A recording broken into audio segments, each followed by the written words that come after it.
आज संध्याकाळचं जेवणाचा प्रश्न आधीच सोडवलेला. आता बनवायचं काय ठरवलेलं होतं, तर बनवायला काही टाईम लागत नाही. तर कांदा चपातीची भाजी आणि बटाटा मसूर डाळीची मिक्स आमटी असं ठरवलेलं. पटकन आमटी बनवायला सुरुवात केली. तेल ओतलं भांड्यामध्ये. तेल गरम झाल्यावर कढीपत्ता घातला. कढीपत्ता तडतडल्यावर कांदा घातला. कांदा भाजल्यानंतर टॅमॅटो घातला. टॅमॅटो भाजून घेतला. मग त्याच्यात तिखट घातलं.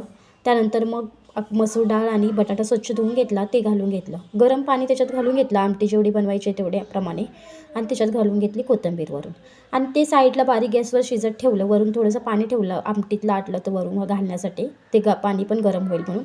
लगेचच कढईमध्ये तेल ओतलं. तेल गरम झाल्यावर मिरच्या घातल्या. मिरच्या लसूण घालून झाल्यावर मग कांदाही घातला, भाजून घेतलं छान. मग घातली मुगाची डाळ आधीच भिजत घातली, तीही घालून घेतली. आणि मग कांद्याची पात बारीक बारीक चिरलेली घालून घेतली. हे सर्व छान असं तेलामध्ये परतून घेतलं. मीठ घातलं आणि परत एकदा छान परतून घेतलं आणि झाकण ठेवून वाफवून घेतलं. त्या भाजीमध्ये पाणी घालायची गरज नव्हती. वाफेवरच छान अशी कांद्याची पातीची भाजी शिजून तयार झाली.